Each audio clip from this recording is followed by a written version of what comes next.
रघु का नाम नहीं सुना है, जिनके कुल में राम जी का अवतरण। रावण कोई राम जी के समय का नहीं था, रघुकुल रघुवंश जब प्रारंभ हुआ तब से रावण का यश था। वो तो अनंत जन्मों के बाद रघुकुल में राम जी पधारे तब रावण का वध हुआ, नहीं तो रावण तो अमर था, ना जाने कब से जीवित था, कब से उसने प्रकोप कर रखा था। राम जी का जब अवतरण हुआ तब तक तो स्थिति ये हो गई कि देवताओं को हंसना भी होता था तो रावण से जाके पूछते थे हम हंस लें, हम मुस्कुरा लें, हम जल पी लें। ये स्थिति जब देवताओं की हो गई तब राम जी पधारे थे।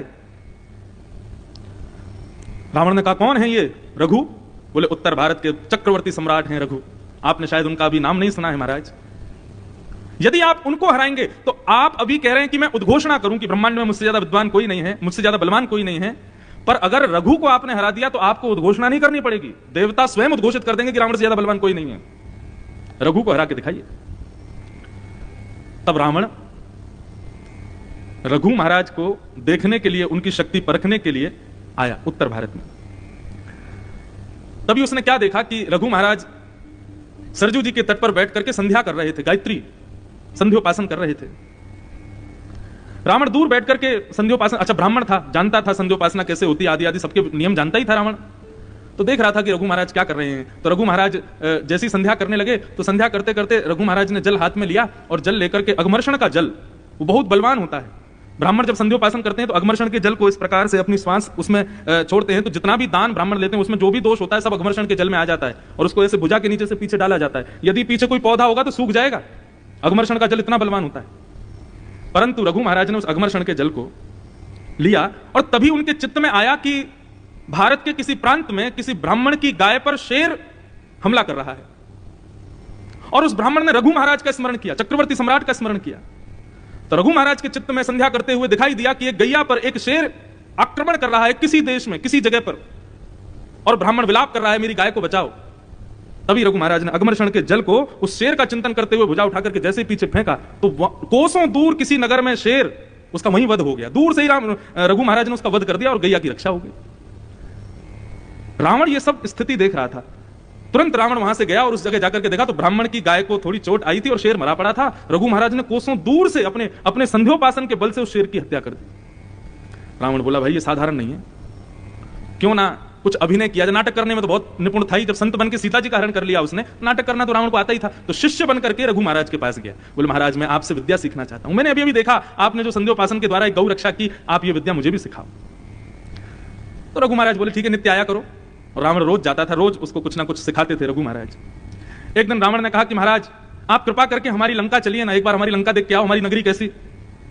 तो रघु महाराज संध्योपासन कर रहे थे, सरजू जी के तट पर बैठे थे। तभी एक सींग उठा करके और एक नक्शा बनाना शुरू किया रघु महाराज ने, और बनाते हुए कहा रावण देखो ये तुम्हारी लंका है। अयोध्या में बैठी बैठी उसको दिखा रहे ये तुम्हारी लंका है, और ये तुम्हारा देखो भवन है, यहाँ मंदोदरी रहती है, यहाँ कुंभकर्ण सो रहा है, यहाँ मेघनाथ बैठा है, ये अशोक वाटिका है, ये है, ये है, सब वहीं बैठे बैठे दिखा दिया। रावण बोला आप आए हैं हमारी लंका? नहीं आए तो नहीं है, लेकिन हम अपने मनोबुद्धि से ही घूम आए हैं, सब देखा है तुम्हारी लंका कैसी।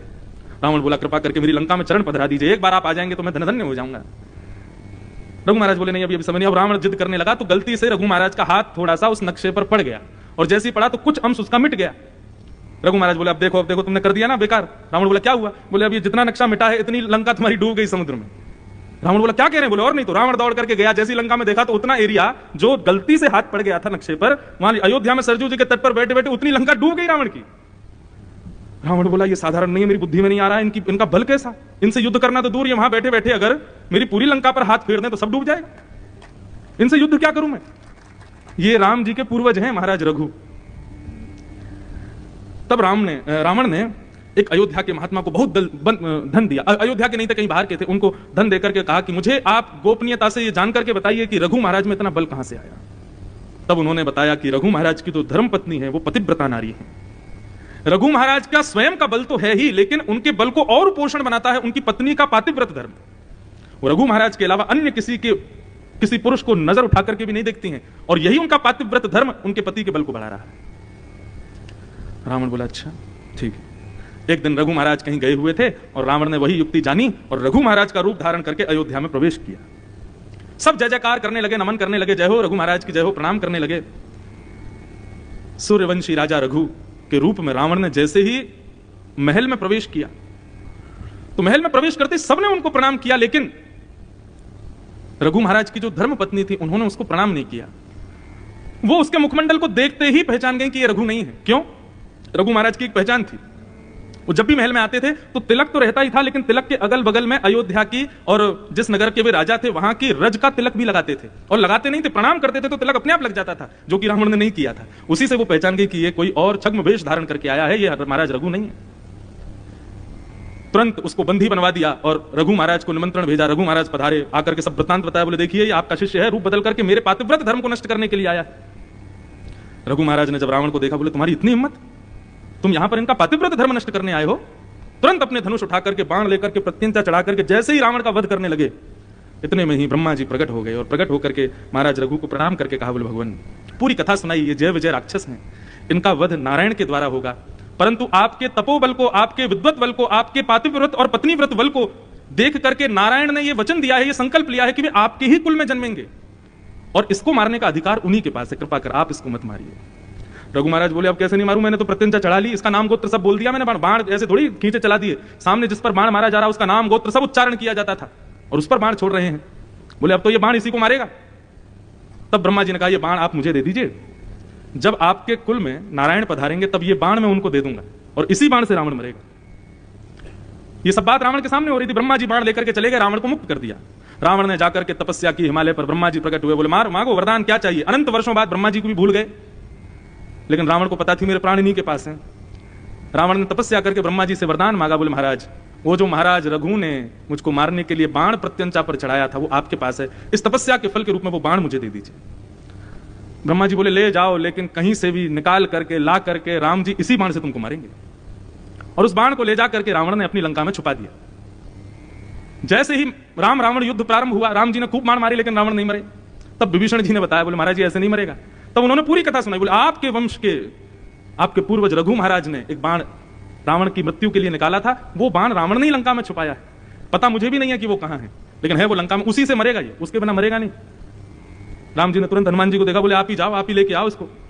हनुमान जी सब जगह ढूंढते ढांढते सीधे महाराज एक ब्राह्मण का भेष धारण किया, त्रिपुंड लगाया, पेट बाहर निकाल करके बढ़िया लंबी चोटी, हनुमान जी ने छोटे से ब्राह्मण का रूप धारण किया, हाथ में लिए कमंडल, खड़ाऊं पहन करके खुड़ुम खुड़ुम करते हुए घुस गए मंदोदरी के भवन में।